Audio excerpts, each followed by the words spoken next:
Magandang gabi sa inyo, Sir Bob, at sa lahat ng mga nakikinig sa inyong channel. Matagal-tagal na rin akong nakatutok sa mga kwentong ibinabahagi nyo dito. Kaya hindi na rin ako nagdalawang isip na i-share yung karanasan namin ng mga barkada ko nung minsang mag-aya ang mga ito na magpunta kami ng Tagaytay.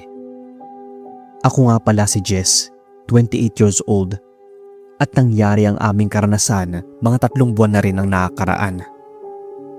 Excited ako at masaya, lalo at bandang hapon na ang biyahe namin. 3 kami sa van noon, Sir Bob, na nasa passenger seat ako. Si Mike ang nagmamaneho, habang si Eric naman yung nasa likod at naglalaro ng online games. Araw ng Biyernes noon, at ang bili ni nanay ay huwag kami masyadong mabilis magpatakbo. Halos 2 oras kami nagbiyahe mula Manila dahil nag-stop over din kami. Patingin-tingin pa ako sa daan kasi ang gaganda ng mga nadaanan namin. Kinalabit ni Eric si Mike at sinabi na ihinto daw niya kasi naiihi siya. Malas naman at medyo pa-urba na kami at sakto wala namang mga kabahayan doon.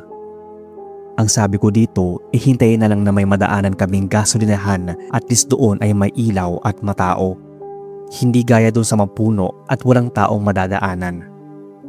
Wala rin akong nagawa, Sir Bob. Naiihi na rin kasi ako, kaya lumayo ako ng konti kay Eric. Matapos ng ilang segundong pagbabawas, ay sumakay na kami para maarating sa bahay ng auntie ni Mike. Fiesta kasi doon sa isang araw, kaya niyaya niya ako at yung kasama nga naming si Eric. Pagsakay namin ng van, napikit muna ako at sumandal. Ito namang si Eric ay nagbatugtog, pero sakto lang ang lakas. Napadilat ako kasi parang paikot-ikot lang kami at pabalik-balik sa daan kanina. Hindi ko rin alam kung hindi ba yun napapansin ni Mike. Kaya isang beses pa na pabalik kami ng sasakyan ay tinandaan ko na yung isang signboard doon. At nagulat ako't kinabahan dahil hindi kami umaalis sa lugar kung saan kami tumigil kanina. Kinalabit ko si Mike at sinabi sa kanya na nadaanan na namin yun . Pero natawa lang siya, Sir Bob. Isang beses pa ay pinahinto ko na ang van saka ako bumaba. Tama nga ang hinala ko. Hindi kami nakakaalis. Nanindig ang mga balahibo ko sa batok dahil doon. Tapos itong 2 ko namang kasama ay nagbibiruan pa. Hanggang sa abuti na kami ng ilan pang minuto sa daan. Hindi rin kasi ganun kabisado ni Mike yung papunta sa auntie niya. Pre, ano ba? Kanina pa tayo pabalik-balik dito. Ayaw nyo lang maniwala sa akin . Sabi ko nga sa kanila, sir. Kaya napatigil sila sa kakatawa. Pinaandar ulit ni Mike yung van, pero ganun pa rin. Doon ulit kami dumadaan, kaya halos sabunutan na ni Eric ang sarili dahil sa nangyayari sa amin. Hindi naman tumigil si Mike kakapatakbo sa van, at ako naman nag-iisip ng pwede namin gawin. Kahit sa ganitong pangyayari, wala rin talaga akong ideya. Hindi rin kasi ako palalabas o nagpupunta sa ibang lugar. Ang hina rin makasagap ng signal at data ng phone namin kaya hindi namin ma-search yung location o yung tamang pagpunta. Hanggang sa maalala ko yung kwentong baryo noon sa amin. Kung mabalik-balik ka raw sa isang lugar at hindi ka makaalis, ay iisa lang ang ibig sabihin noon, sir. Marahil ay natyanak ka. Alam ko medyo kakaiba. Sinabi ko nga yun sa 2, pero ang mga gago, imbis na maniwala, ay nagtawanan pa. Hindi naman daw kasi totoo yun. Yung sabi-sabi kasi na yon ay narinig ko sa nanay ko nung minsang umuwi kami sa aming probinsya. Nagtanong si Mike kung ano raw ba ang mangyayari kung natyanak kami. Natatawa pa nga ito, Sir Bob. Pero ipinaliwanag kong mabuti. Ang sabi ko ay hindi matatapos ang pabalik-balik namin sa pag-ikot sa lugar na yon. At ang paraan lang daw ay ang pagbabaliktad ng suot naming damit. Halos mag-aalas 9 na nga noon, Sir Bob, at matagal bago umimik sina Mike at Eric. Pero sa huli ay pumayag naman sila. Ang sabi kasi ay wala namang mawawala kung susubukan namin at kung wala ay hintayin na lang namin magliwanag. Mabilis kami nagbaliktad ng damit at saka nagdasal muna. Sumunod ay pinaandar na ulit ni Mike yung sasakyan Nakahinga kami ng maluwag nang hindi na namin nakita o nadaanan ang mga daan kanina na paulit-ulit naming nakikita. Diretso na ang naging biyahe namin. At kahit alam ko na may posibilidad na doon kami ulit bumagtas, ay hindi ako nawala ng pag-asa. Para kaming nabunutan ng tinik nang hindi na namin madaanan yon. Napasigaw pa nga si Eric habang si Mike naman ay tumawa ng malakas. Maski nga ako, Sir Bob, ay hindi maapaniwala na totoo pala ang mga kwento noon ni nanay. Akala ko nga rin ay kwentong barbero lang. Pero patunay kaming tatlo na talagang totoo ito at yun ang sagot kung mangyari man sa inyo yon. Halos mag-aalas 10 kami nang makarating sa bahay ng auntie ni Mike. Nagtaka ito at bakit daw kami inabot ng halos 4 na oras at kalahati, gayong 2 oras lang naman mahigit dapat ang biyahe namin. Ang sabi ni Mike ay traffic, tapos naflatan pa kami. Kailangan pa namin ipaayos sa malapit na talyer. Mabuti na lang daw at may bukas pa kahit gabi na. Napakamot ulo tuloy ako sa dahilan ni Mike. Nang maiwan kaming tatlo, ay sinabi niya sa amin na hindi kasi naniniwala ang mga taga rito sa ganoong misteryo. Kaya tumango na lang kami ni Eric. Akala ko talaga, Sir Bob, ay hindi na kami makakaalis doon. May signal naman nasa area, kaya tinawagan ko si nanay at sinabi ko yun nangyari sa amin. Napatawa pa nga ako dahil mabuti raw at nakaalis kami doon bago abutan ng umaga. Kung hindi ay baka hindi na kami makabalik pa. Araw pa naman ng Biyernes noon, kaya siguro ganoon at napagdaruan kaming tatlo. Kaya nang inabot kami doon ng fiesta ay sinabi ko kay Mike na umaga kami bumalik. Mahirap na at baka maulit na naman yung nakakatakot na karanasan namin. Maaaring ang iba ay hindi ako paniwalaan, Sir Bob. Pero para sa akin ay walang masama kung maniniwala tayo sa mga pamahiin o mga kwento ng mga nakakatanda. Hanggang dito na lang, Sir Bob. Sana ay mapansin nyo at marinig ko ito sa inyong channel. God bless sa inyo.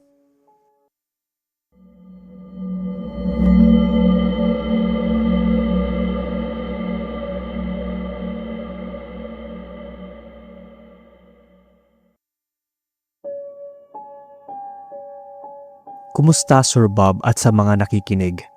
Sana ay okay ang lahat.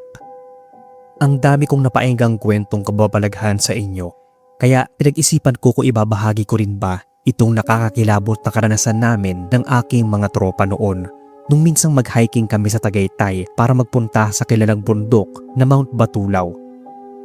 4 kami nagpunta doon, tapos yung 2 ay magkasintahan. Mapapasana all ka na lang talaga, Sir Bob. Pagbalik tayo sa kwento. Mahal na araw noon last year nung mangyari ito. At naisipan ko ring ipadala sa inyo pero ngayon lang nagka-oras para magsulat. Ako nga pala si Ella, hindi ko tunay na pangalan. Ayoko kasing isipin ng iba na gawa-gawa ko lang ang kwentong ibabahagi ko. Nasa 20+ years old na rin ako. Bali, Sir Bob, mahilig talaga akong mag-hiking.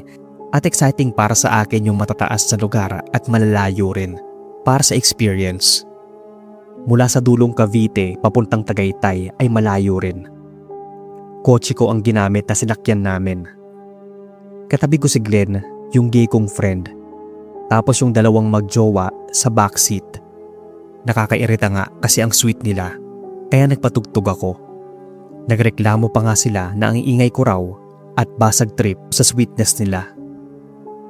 6:00 na yun ng gabi. Paakyat na kami. May nadaanan kami mga naglalakad, kaya ayos lang kasi maliwanag ang buwan nun. Hindi mo iisipin na may mga kababalaghan dito na nangyayari. May signboard na slow driving dahil kurbada yon.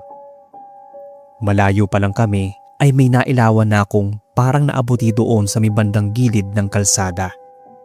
Nagbagal pa ako at baka kasi kako tatawid siya. Nilingon pa ako ni Glenn. Tanong niya ay kung bakit ako nagminor. Ang sabi ko naman, para kasing may tatawid, baka kasi mabundol ko. Sumilip naman siya sa bintana. Ang sabi ay wala daw siyang nakikita. Kaya ang ginawa ko Tinigil ko ang kotse at bumababanda doon. Naglakad ako kung saan ko nakita yung puting nakatayo.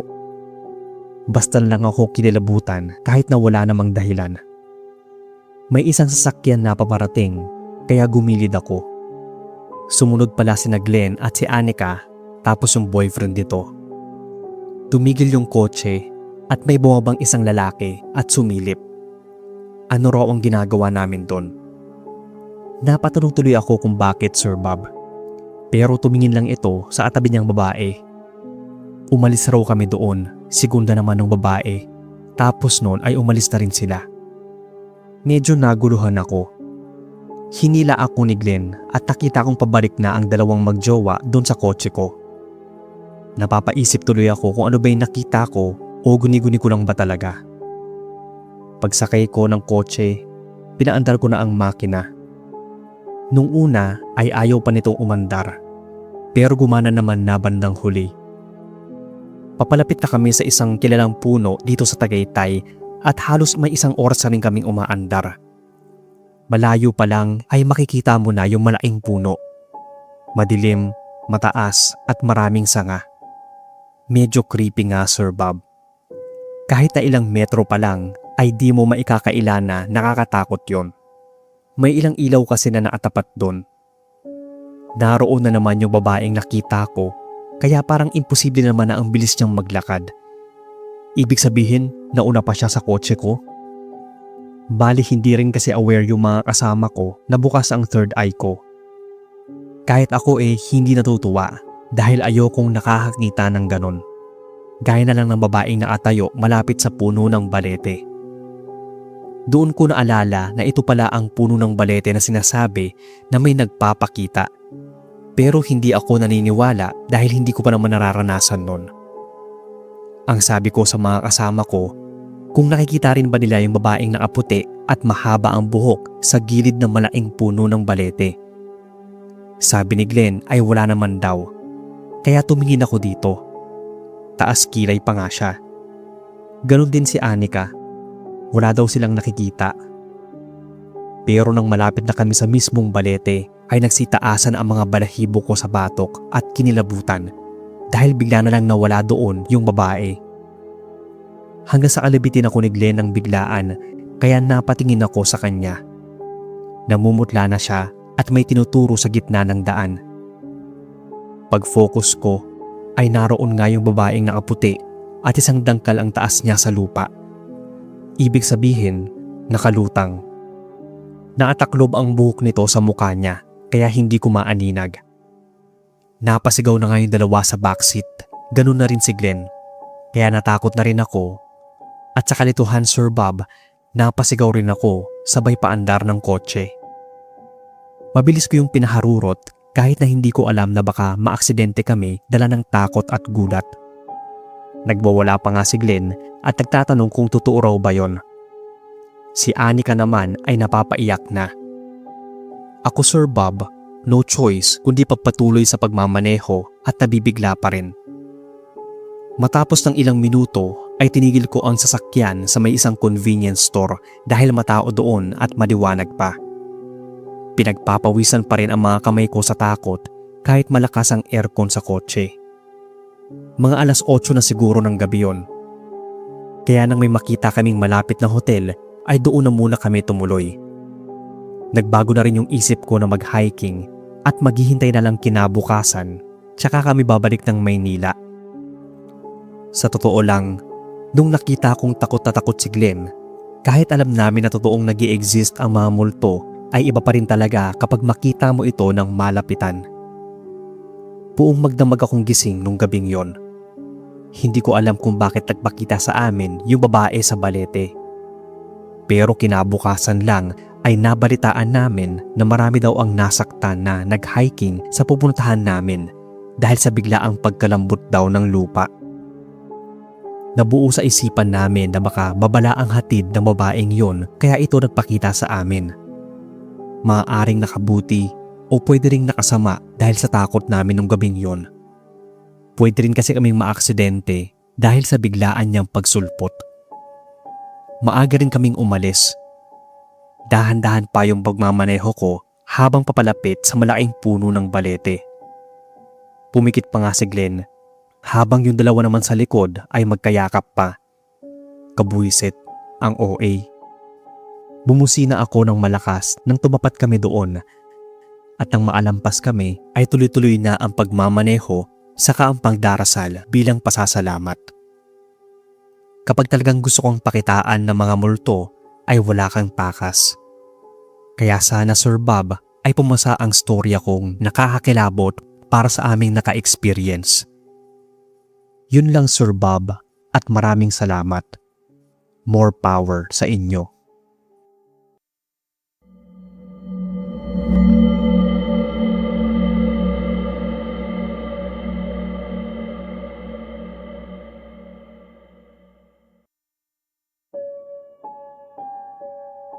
Maulang gabi sa inyo Sir Bob at sa lahat ng mga nakikinig sa inyong channel.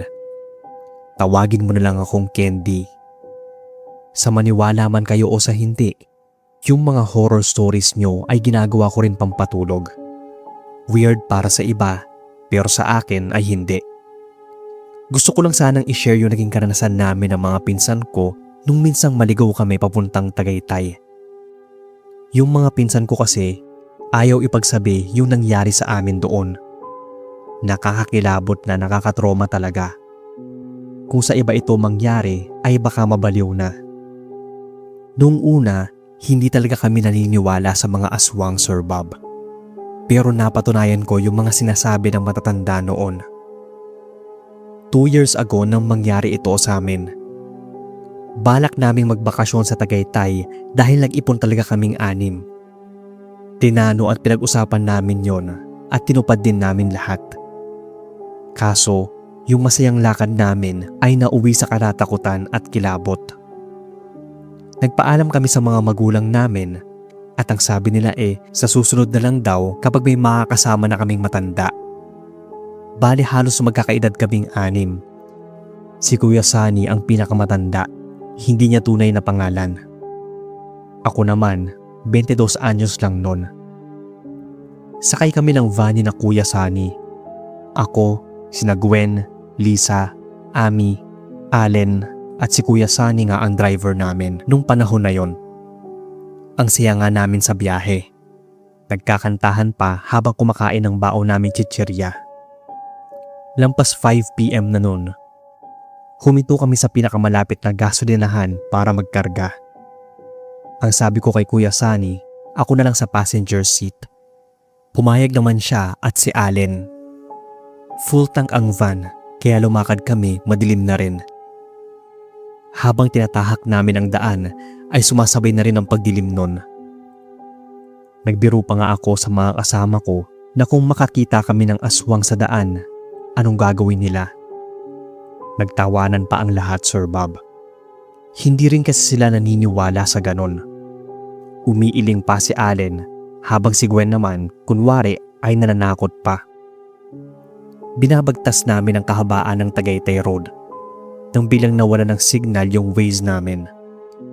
Hindi namin kabisado ang lugar at galing pa kaming Rodriguez Rizal. Tinanong ko si Kuya kung anong problema. Sabi ay nawalan daw ng signal kaya tumigil muna kami sa gitna ng daan.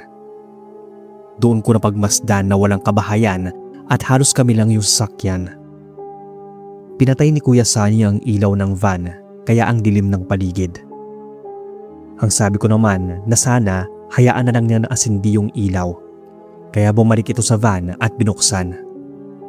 Nasa labas kaming lahat at hawak ni Gwen yung cellphone niya dahil naghahanap rin siya ng signal.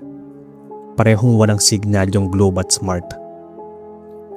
Mula sa kalangitan, may narinig kami na parang malaking ibon na lumilipad.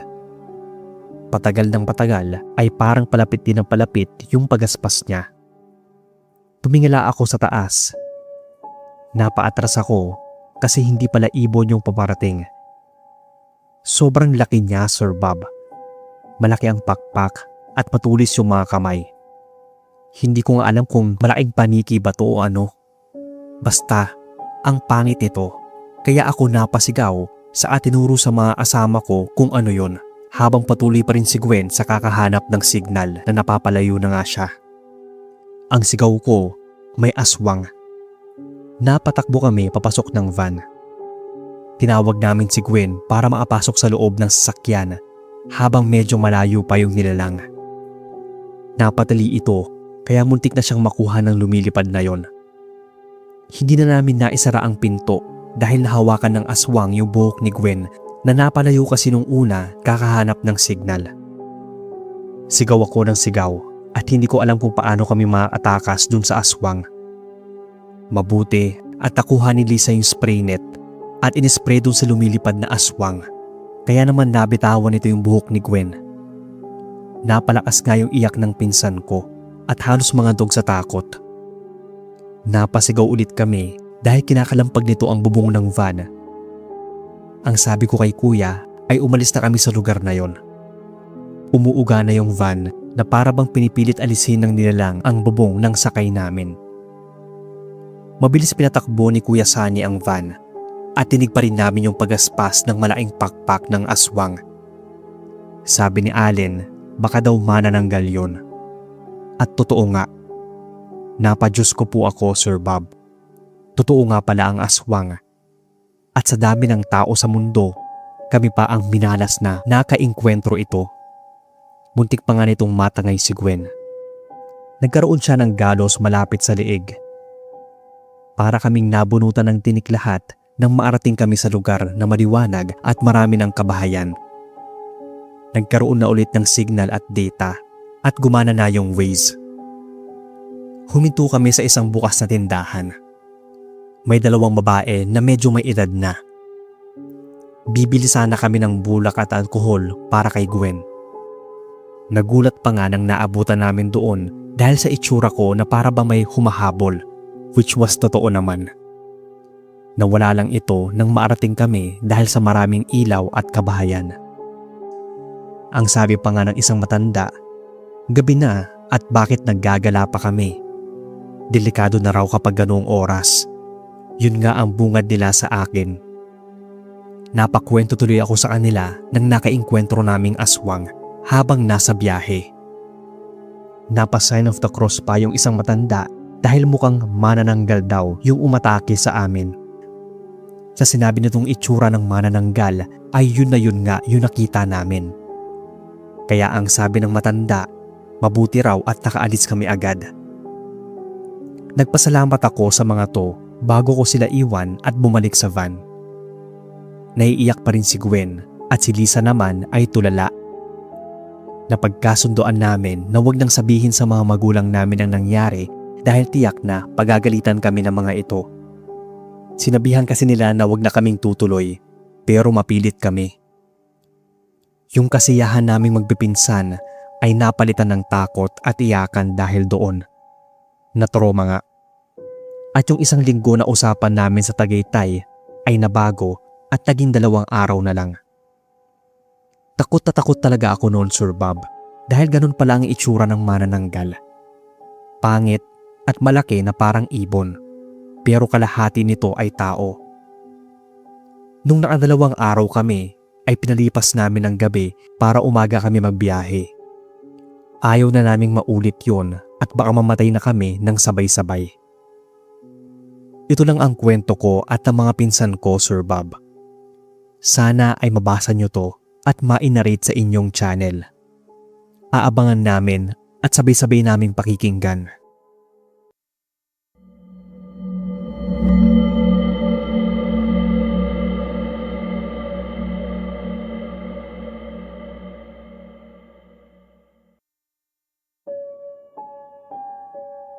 Hello Sir Bob at sa mga silent listeners na katulad ko. Sabi ng mga kaibigan ko noon, magaganda yung mga horror stories nyo sa channel. Kaya naman hindi na ako nag-aksepa ng oras. Pinakinggan ko yung mga kwento nyo at napasubscribe nga. Mahilig din kasi ako sa mga kwentong katatakutan. Pero hindi ko akalain na darating pala yung oras na ako mismo ang magpapadala ng kwento sa inyo. Ako nga po pala si Abel na atira sa Tagaytay. Bali ang ikukwento ko ay karanasan ko habang nagja-jogging. Ang sabi nila Sir Bob, delikado daw sa daan na yon lalo kung papadilim na. dahil hindi naman ako gaanong paniwalain sa mga kwento, ay ginawa ko pa rin. Maganda kasi ang Tagaytay Road. Marami rin ang dumadaan dito, pero sa hapon, wala na talaga. Bali sir, alas 4 yon at naisipan kong mag-jogging. May mangilan-ngilan din sa sakyan pero madalang lang. Habang papalapit ako sa Tagaytay Road ay parang may naasunod sa akin. Pero alam ko, ako lang yung tao noong mga oras na yon dahil madalang ang nanglalakad o dumadaan dito. Parang tumatakbo rin, kaya napatigil ako sa pagtakbo at dahan-dahang lumingon mula sa pinanggalingan ko. Napakurap pa ako sir kasi babae yung nakatayo at wala siyang suot na kahit anong sapin sa paa. Naglalakad siya pamalapit sa akin kaya nalito naman ako dahil parang wala ito sa sarili. Mas naging malinaw sa akin ang lahat nang unti-unti ko siyang maaninag. Pagtingin niya nga sa akin, para akong binuhusan ng malamig na tubig sa itsura niya. Hindi ko maihakbang yung mga paa ko kasi pinipilit ko ang sarili na baka namamalikmata lang. Pero hindi. Totoo talaga sir yung nakikita ko. Duguan yung mukha niya at doon ko pa napagmasdan na sira pala yung suot niyang bestida. Hindi ako makapagsalita o makasigaw nun dahil walang lumalabas na boses mula sa lalamunan. At sa taranta ko, dahil papalapit na siya, ay napatumba na lang ako. Pinilit kong maatayo nun sir at tumakbo palayo dito. Pero hindi ko alam kung bakit hindi ako makalayo ng mabilis. Yung para ka bang nasa panaginip. Lumingon ako sa babae at nasa likuran ko pa rin siya. Mas lalo akong nahindik dahil sa muling pagharap ko ay naroon na siya at naatayo. Sa takot ko ay napatigil ako sa gitna habang naatingin sa kanya. May isang puno doon at parang may ibig sabihin sa akin noong mga oras na yon. Napaalakas ng kabog ng dibdib ko noong mga sandaling yon na may kasama pang paghingal dahil sa pagtakbo. Ayaw niyang umalis mula sa kinatatayuan niya at para ba siyang may tinuturo sa isang puno. Kahit sobrang takot na ako ay lumapit pa rin ako sa kanya at tiningnan ko yung bagay na tinuturo niya na parang bagong hukay na lupa at parang may nakabaon doon. Napatingin ako bigla sa kanya dahil naisip ko na baka siya yung sumusunod sa akin at kaya niya tinuturo sa akin yon ay baka siya yung nasa ilalim ng lupa. Na-curious at napaisip ako. Kaya naman dali-dali akong bumalik sa bahay. Kumuha ako ng pala. Saka ako ginising si nanay dahil paliwanag na rin ang umaga noong mga oras na yon. Isinama ko siya para dalawa kaming malaman kung ano yung bagay na yon. Pagdating namin sa malaking puno ay sinimulan ko ng hukayin ang nakatabon doon. Habang lumalapit kami sa bagay ay umaalingasaw naman ang mabahong amoy. Doon namin nalaman kung ano yon. Nagulat pa nga akong napatingin kay nanay dahil sa nakita namin. Siya yung babaeng sumusunod sa akin kanina habang nagja-jogging ako. Ibig sabihin ay ibinaon siya dito at walang awang pinatay? Halos masukasok na nga rin kami ni nanay dahil sa amoy. Tumawag kami ng mga pulis para ipakita yung aming nalaman. Ang tanong ng may katabaang pulis ay kung paano daw namin nalaman na may bangkay doon. Ang sagot ni nanay ay umaalingasaw daw ang amoy kaya hinukay namin. Baka kasi hindi maniwala ang pulis kung sasabihin ko yung mismong multo ng babaeng bangkay. Noong mga panahon na yon, walang CCTV sa area. Baka rin madawit ako sa kaso. Halos buong araw nag-imbestiga ang mga otoridad doon, Sir Bob. Dinala nila ang nahukay na bangkay ng babae para daw suriin at ipaabot sa pamilya nito ang nangyari. Dahil may nireport daw na may nawawalang babae at baka yun ang hinahanap. Sana nga ay siya na yun para matahimik na yung kaluluwa niya. Natakot ako noong una pero nangibabaw sa akin ang pagtulong at kuryosidad.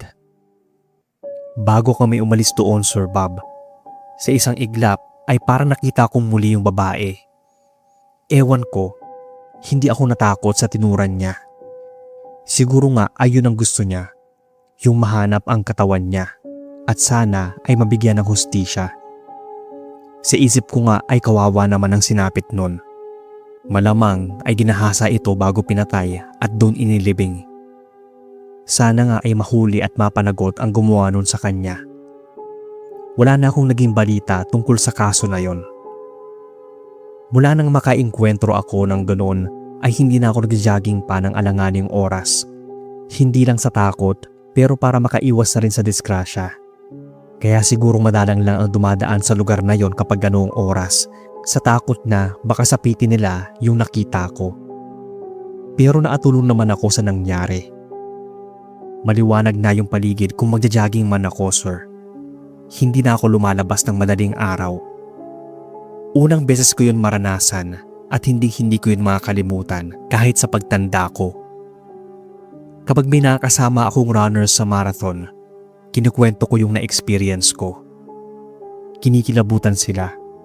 Ang sabi nila ay iiwas na silang mag-jogging ng sobrang gabi o kaya madaling araw. Kung may event man, sisiguraduhin nilang hindi sila tatakbo ng walang kasama. Hanggang dito na lang, Sir Bob, ang kwentong kababalaghan ko. Sana ay marami pa kayong kwentong mabasa para mapainggan namin. Naway marinig ko rin itong kwento ko sa channel nyo.